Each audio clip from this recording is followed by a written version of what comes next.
Dios les bendiga, mis hermanos. Muy buenos días nuevamente. Vamos a continuar con nuestro estudio de 2 Tesalonicenses, capítulo 1, versículo 6 en adelante. Amén. Así nomás sentaditos como estamos. Vamos a leer. Hemos titulado este sermón Justicia de la retribución final. Vamos a ver de qué nos habla, por qué es que le hemos puesto este título. Amén. Versículo 6 dice, y ahora, estoy en el capítulo 2. Capítulo 1 es, porque es justo delante de Dios pagar con tribulación a los que os atribulan, y a vosotros que sois atribulados, daros reposo con nosotros, cuando se manifieste el Señor Jesús desde el cielo, con los ángeles de su poder, en llama de fuego, para dar retribución a los que no conocieron a Dios, ni obedecen al Evangelio de nuestro Señor Jesucristo, los cuales sufrirán pena de eterna perdición, excluidos de la presencia del Señor y de la gloria de su poder, cuando venga en aquel día para ser glorificado en sus santos, y ser admirados en todos los que creyeron, por cuanto nuestro testimonio ha sido creído entre vosotros. Amén. Amén. Oramos. Dios y Padre, te damos gracias en esta mañana. Señor, hoy más que nunca te pido que me uses. Hoy más que nunca, Señor, te pido que sea tu Espíritu Santo hablando a través de este orador. Y bendice la vida de mis hermanos oyentes, Señor. En el nombre de Jesús. Amén. Amén. Bien, a modo de introducción, podemos decir que la segunda venida del Señor es el clímax de la historia, ¿sí? Aunque Él ahora está en el cielo, nuestro Señor Jesucristo ahora está en el cielo, y habiendo sido exaltado y sentado a la diestra de Dios, desde que Él ascendió, desde allí, Él intercede por nosotros como el sumo sacerdote fiel. Pero un día va a regresar en gloria y va a ser una gloria completa. El pastor John MacArthur dice al respecto de esto, y cito, la iglesia es su esposa y él debe regresar para llevarla a la fiesta de bodas. El rey verdadero tampoco permitirá que el usurpador Satanás gobierne el mundo para siempre. Cristo regresará a retomar lo que le pertenece por derecho. La humillación de Cristo en su primera venida también exige que regrese en gloria. La última vez que el mundo lo vea no puede ser como la víctima que muere en la cruz. Fin de la cita. Entonces, como dije, el regreso de Cristo es el clímax de la historia de redención y lleva a su culminación al propósito de Dios. Y por eso Pablo les recordó a los tesalonicenses esta gran esperanza para animarlos a mantenerse firmes a pesar de las persecuciones que estaban afrontando. La esperanza de Pablo, como la de todos los cristianos en el sufrimiento, era que Jesús regresará para proporcionar alivio. Entonces el verso 6 que dice, porque es justo delante de Dios pagar con tribulación los que os atribulan.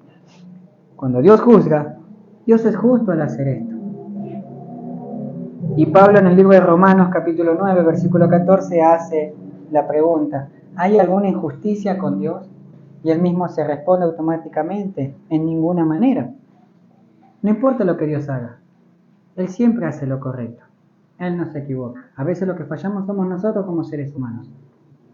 Porque como decimos siempre, ningún teólogo puede explicar la soberanía de Dios, que Dios tiene todo bajo control, nada se le escapa, pero la responsabilidad que tenemos nosotros como seres humanos. Eso nadie lo puede explicar y así funciona. Nosotros nos equivocamos, pero el plan soberano de Dios sigue vigente. Entonces Dios, no importa lo que Dios haga, Él siempre va a hacer lo correcto. Él no puede hacer las cosas mal. Él siempre hace las cosas justas. Nosotros a veces nos quejamos de lo que nos sucede porque somos ignorantes, porque no comprendemos ciertas cosas que Dios hace. Pero Él las hace con un propósito bien establecido. Y en este caso, el verso 6 que dice, pagar con tribulación los que os atribulan, Él decreta el juicio a los pecadores. La palabra retribución en el griego tiene la idea de dar un castigo completo, ¿sí? Y se traduce de muchas maneras. Se traduce, por ejemplo, como justicia, castigo, retribución, venganza y vindicación. Entonces, como hemos leído en el verso 5, ¿sí?, que las persecuciones, esto es demostración del justo juicio de Dios para que seáis tenidos por dignos del reino de Dios. El versículo 5 nos muestra que el justo juicio de Dios sirve para perfeccionar a los creyentes.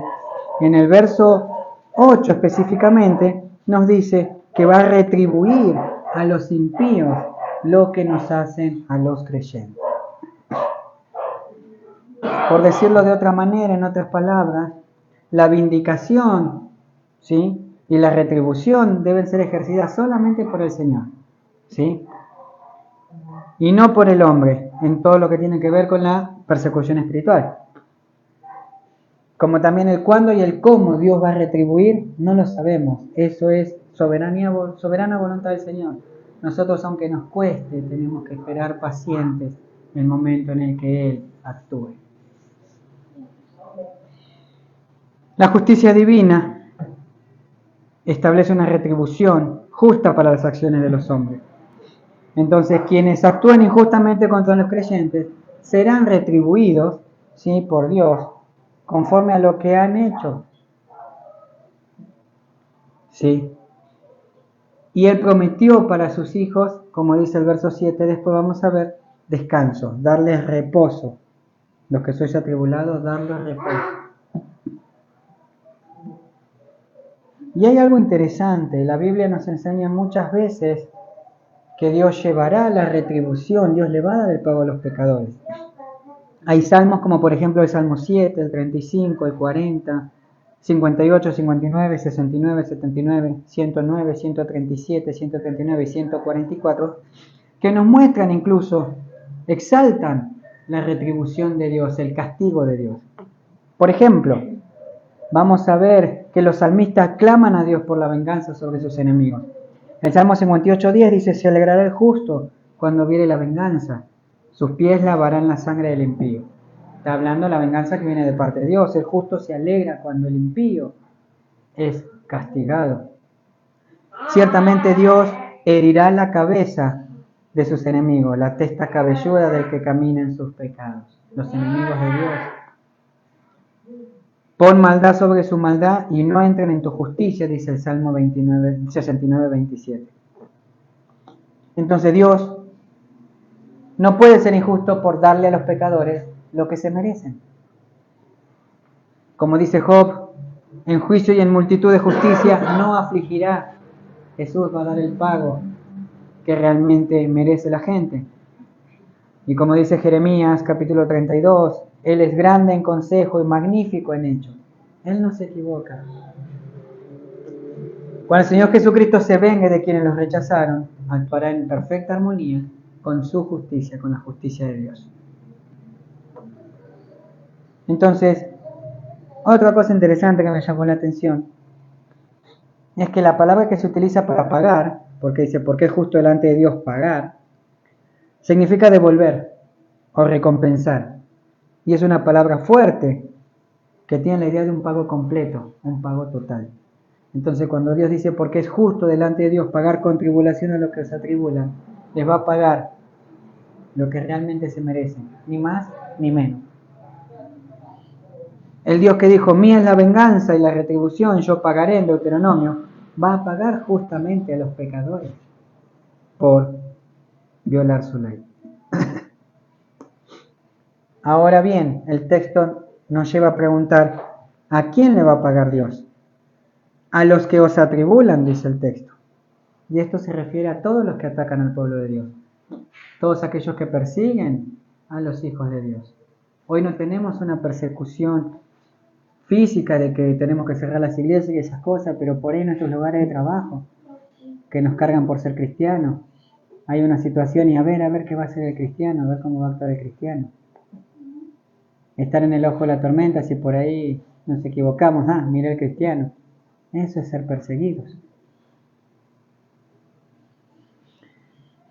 Entonces, por ejemplo, en Génesis 12:3 vemos que Dios le prometió a Abraham. ¿Qué le prometió? A los que te maldijeren, maldeciré. dijo el Señor. Zacarías 2:8 advierte que el que toca al pueblo de Dios toca a la niña de sus ojos. Miren qué preciados que somos para el Señor. La niña, lo que le dicen la niña, no sé bien qué es del ojo, pero es algo muy delicado, que si eso no funciona no podemos ver. Entonces, miren lo poético, lo profundo con que nos compara el Señor. Y otra pregunta que nos puede surgir es, ¿cómo retribuirá Dios a los que atribulan? Y el texto nos dice con tribulación, que significa aflicción, significa angustia, significa circunstancias difíciles, significa sufrimiento. Esa es la paga para los que nos persigan. El verso 7 nos muestra que los afligidos hoy tendrán reposo en un tiempo futuro. ¿Qué dice? Y a vosotros que sois atribulados, daros reposo con nosotros cuando se manifieste el Señor Jesús. ¿En qué tiempo? Cuando sea manifestado, como dice Reina Valera, o cuando sea revelado el Señor. Como el término griego original Apocalipsis, que significa revelación, nos dice. Es interesante que vemos los dos pronombres personales en la oración. Vosotros, o sea, le está diciendo a ustedes, a los tesalonicenses, con nosotros. Y significa que los dos grupos, Pablo, Sila y Timoteo por un lado, y los hermanos tesalonicenses, sabían por experiencia propia lo que era estar bajo la tribulación y las aflicciones. Y Pablo los acompañó en el sufrimiento por la causa de Cristo, esperando el reposo y la recompensa final del sufrimiento por el reino de Dios, que vendría cuando Cristo regrese a juzgar al impío. Y esto nos enseña que lo que hoy estamos padeciendo, cuando Cristo venga, se terminará. ¿Cuántos lo creen? El texto nos dice que ese reposo es la revelación de la manifestación del Señor. Y Pablo nos habla de la revelación de Cristo y apunta a lo que él ya había hablado en su primera carta. Recuerdan que 1 Tesalonicenses 1:10, 2:19, 3:13. Hay pasajes donde vemos que Pablo ya les habla de que Cristo va a venir, que lo que están pasando los tesalonicenses es momentáneo porque Cristo va a venir. Y acá sigue con la misma enseñanza. Pero este texto que dice cuando se manifieste el Señor desde los cielos, el texto hace referencia al encuentro con el Señor, que esta vez nos muestra otro panorama. En 1 Tesalonicenses decía que el Señor iba a venir con trompeta de Dios, ¿no? Y los muertos van a resucitar primero y todos vamos a recibir al Señor en el aire. Acá nos dice que el Señor no va a venir solo, sino que va a venir con los ángeles de su poder. ¿Sí? Va a venir con la grandeza del Rey de Reyes y del Señor de Señores, que se va a manifestar desde los cielos, va a venir con sus ángeles.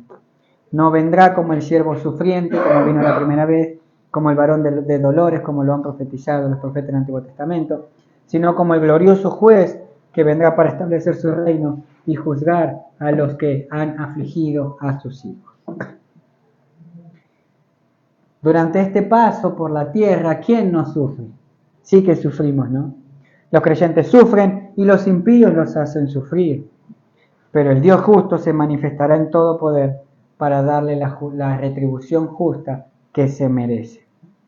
Nadie podrá escapar de su justicia, nadie va a poder esconderse de su presencia y nadie va a encontrar una forma de evitar el encuentro con el gran juez. No se asusten, mis hermanos, no es para nosotros, esos son para los impíos. Aquellos que rechazaron el Evangelio, el día que Cristo venga, no van a tener escapatoria. El verso 8 nos ilumina más detalladamente el juicio que van a recibir estas personas que atribulan a los cristianos. Y nos habla que el Señor viene con los ángeles en su poder en llama de fuego. Y primeramente debemos saber que el fuego, en algunos pasajes, es un símbolo de juicio. Por ejemplo, Isaías, Mateo, Apocalipsis nos hablan de un fuego eterno.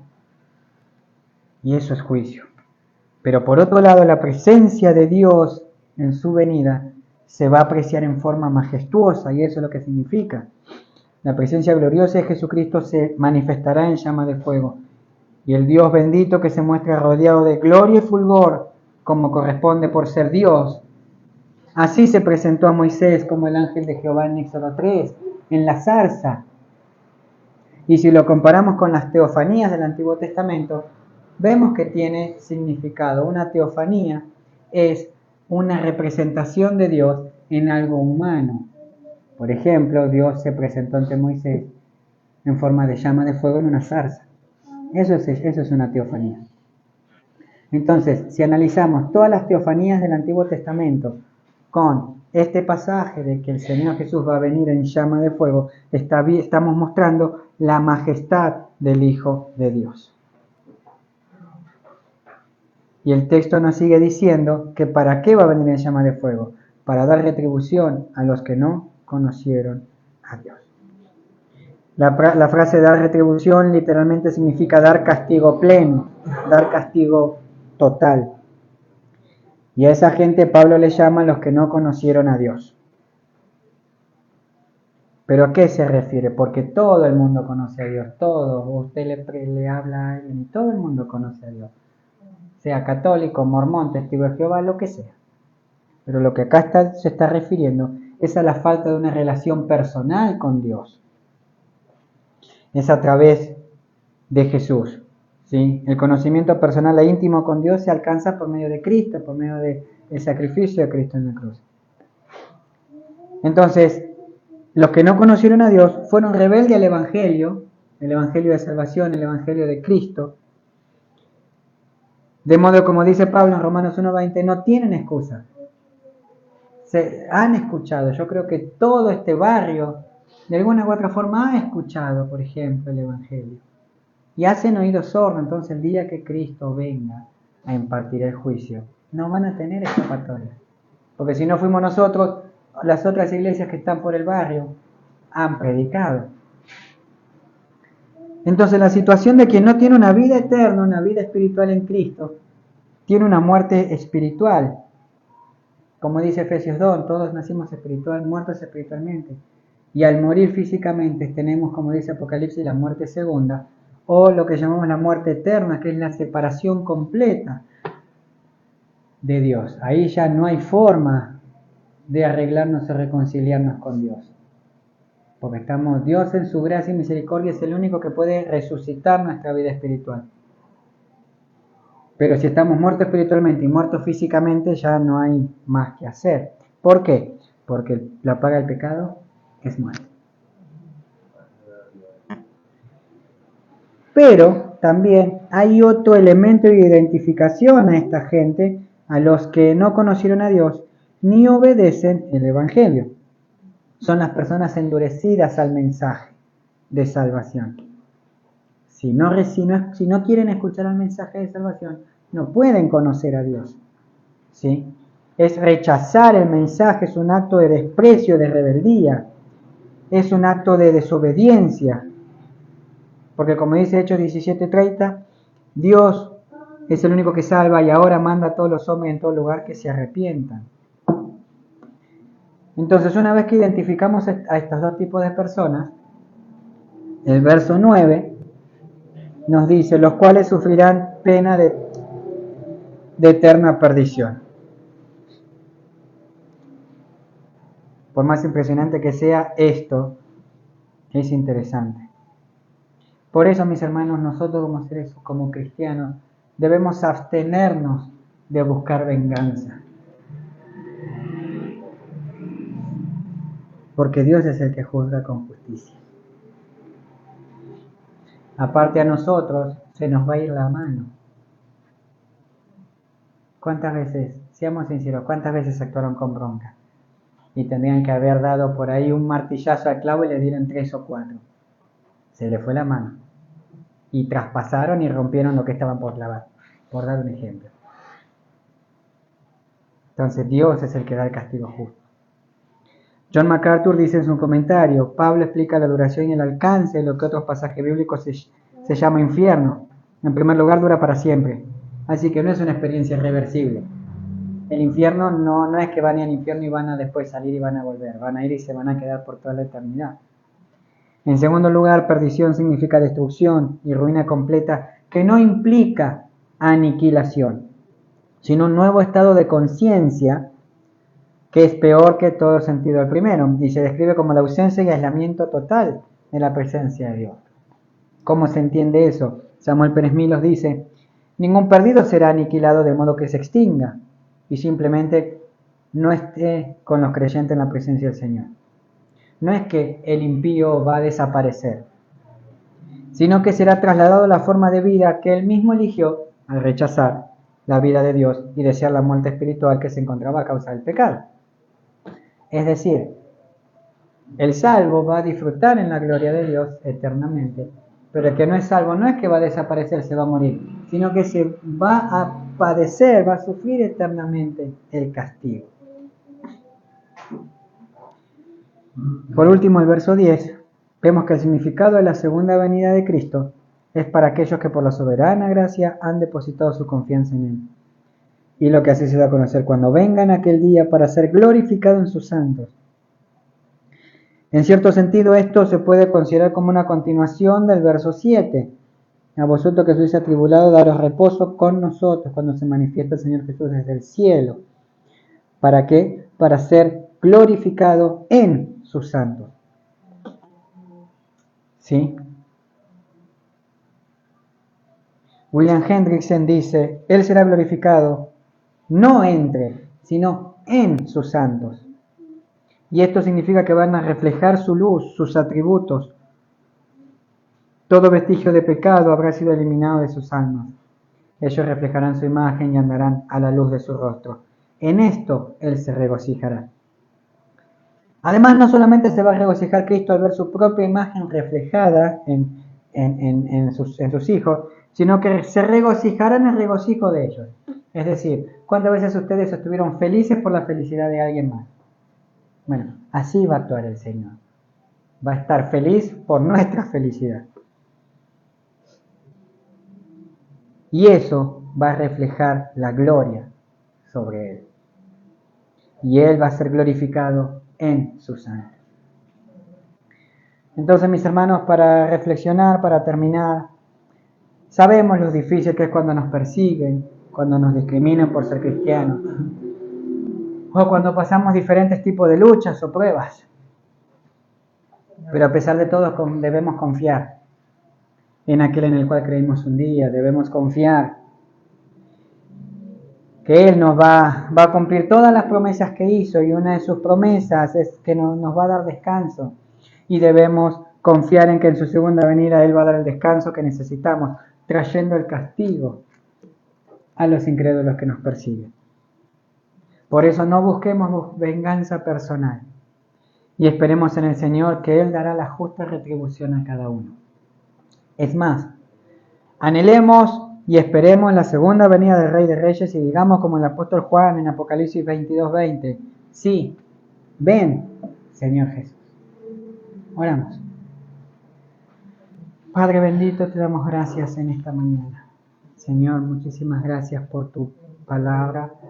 Gracias, Señor, por tu paciencia. Señor, ayúdanos a confiar en ti. Hay un coro que dice: ayúdame a confiar en ti porque en mis fuerzas no puedo más. A veces nos olvidamos de ti y creemos que con nuestra fuerza podemos, pero no podemos, Señor. Ayúdanos. Bendice, Señor, a cada uno de mis hermanos en el nombre de Jesús. Agradezco a ti, a tu Hijo y al Espíritu Santo. Amén y amén. Dios les bendiga, Señor.